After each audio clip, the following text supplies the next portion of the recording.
ప్రభాస్ గారు నటిస్తున్న ఫౌజీ టీం వాళ్ళు ఒక మాస్ వార్నింగ్ ఇవ్వడం అనేది జరిగిందనమాట.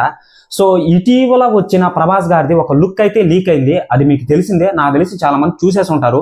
సో అటువంటి ఫొటోస్ కానీ ఎవరైనా సరే వాళ్ళ అకౌంట్లో పోస్ట్ చేసుకున్నా కానీ ఎక్కడైనా సరే దాని గురించి ప్రచారం చేసినా కానీ సో ఆ యొక్క అకౌంట్ల మీద మేము చర్యలు తీసుకుంటాము అని చెప్పి ట్విట్టర్లో ఒక మాస్ వార్నింగ్ ఇవ్వడం అనేది జరిగింది. ఫౌజీ మూవీకి సంబంధించిన ప్రొడ్యూసర్ కానీ డైరెక్టర్ కానీ సో ఏ బ్యానర్ మీద వస్తుందో ఆ యొక్క బ్యానర్కి సంబంధించిన టీం వాళ్ళు కానీ సో ఒక మాస్ వార్నింగ్ ఇవ్వడం అనేది జరిగిందనమాట. ఇది ట్విట్టర్లోనే పోస్ట్ అనేది చేశారు డైరెక్ట్గా, ఓకేనా. సో చూసుకున్నట్లయితే ఆ యొక్క ట్విట్టర్లో మీకు ఆ యొక్క పోస్ట్ అనేది చూపిస్తాయి. ఈ యొక్క ట్వీట్లో ఏముందంటే, సో మేము ఇన్ని కోట్లు ఖర్చు పెట్టి మీ మంచి కోసమే కదా, మీకు ఒక ఎక్స్పీరియన్స్ అనేది రావడానికే కదా మేము ఇన్ని కోట్లు ఖర్చు పెట్టి ఈ యొక్క మూవీని తీస్తున్నాము. సో అలాంటిది మీరు ఆ యొక్క ఫొటోస్ని మేము వదలకుండానే మీరు చూసేసి మేము ఇంత డబ్బులు ఖర్చు పెట్టి మీరు ఆ యొక్క ఎక్స్పీరియన్స్ని ఆ యొక్క ఎగ్జైట్మెంట్ని కోల్పోతారు, స్పాయిలర్ చేసేస్తున్నారు చాలా మంది, ఎవరు చూడొద్దు అని చెప్పి చెప్పడం అనేది జరిగింది. ఆ పోస్ట్లోనే అదే ఉంది. ఎవరైనా సరే మేము అధికారికంగా అఫీషియల్గా తెలియచేయని పోస్టుల మీద కానీ, అంటే పోస్టుల గురించి కాకుండా అదనంగా లైక్ వారణాసి మూవీ సెట్స్ ఇంతకు ముందు వచ్చాయి, రాజమౌళి గారు చూసి చూడనట్టు వదిలేశాడు అనమాట.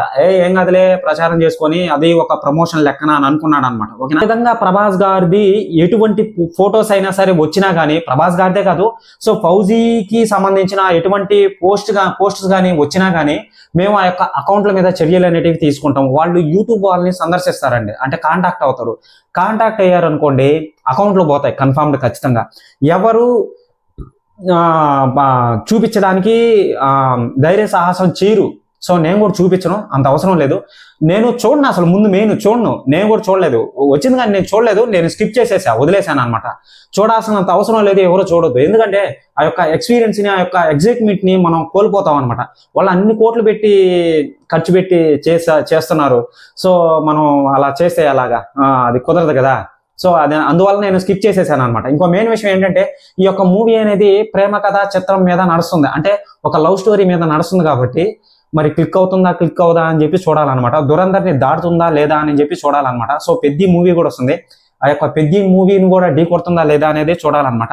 సో మనోడు ఒక ఇండియన్ కాప్ అనమాట. తన బెటాలియన్ని ఎలా నడిపిస్తాడు ఏంటి, తనకు ఒక పెద్ద టీం అనేది ఉంటుంది. సో ఆ యొక్క టీంని నడిపిస్తూ ఒక చిన్న లవ్ స్టోరీ అనేది కూడా ఉంటుంది అనమాట. సో అది ఎలా ఏంటి అని చెప్పి మనం మూవీలోనే చూస్తామన్నమాట. ఇక చూసుకున్నట్లయితే దయచేసి ఎవరైనా సరే ఇటువంటి ఫొటోస్ కానీ వచ్చినప్పుడు స్కిప్ చేసేయండి, చూడొద్దు. ఎందుకంటే ఆ యొక్క ఎక్స్పీరియన్స్ మనం పొందలేము అనమాట. నాకు తెలిసి మెయిన్ ఫ్లాట్ అదేనేమో, దాంట్లో ఏదైనా మెయిన్ సీన్ ఏదైనా ఉందో లేదు అని చెప్పి తెలియట్లేదు, నేనైతే చెప్పట్లేదండి ఉందని. సో వీళ్ళు ఇంతగా రియాక్ట్ అవ్వడం అనేది దేనికో అయితే అర్థం కావట్లేదు. వాళ్ళు అన్ని కోట్లు ఖర్చు పెడుతున్నారు కదా, సో అందువల్ల అనుకుంటా, నాకు తెలిసి అన్ని కోట్లు ఖర్చు పెట్టి ఎవరికైనా బాధే కదా. జస్ట్ రాజమౌళి గారు ఆ యొక్క ఈవెంట్ని ఆ యొక్క పెద్ద స్క్రీన్ని క్రియేట్ చేసి ఒక చిన్న ఏవిని పెట్టుకునేదానికి భయపడ్డాడు. ఎందుకంటే ఆడెవడో ఒక డ్రోన్ వదిలాడు అనమాట, ఏవి వదిలే సమయానికి వదిలాడు అనమాట డ్రోన్ని. అక్కడ ఒక రాంగ్ భయపడ్డాడు రాజమౌళి గారు, చూసారా, చిన్న విషయానికి భయపడ్డాడు రాజమౌళి గారు, అది మీరు వినే ఉంటారనమాట.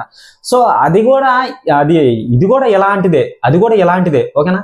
సో అప్డేట్ అనేది, సో ఇంకేదైనా సరే ప్రభాస్ గారి గురించి, ఫౌజీ మూవీ గురించి, స్పిరిట్ గురించి ఎటువంటి అప్డేట్ వచ్చినా కానీ మీకు క్లారిటీగా పూర్తిగా ఎక్స్ప్లెయిన్ చేస్తాను అనమాట.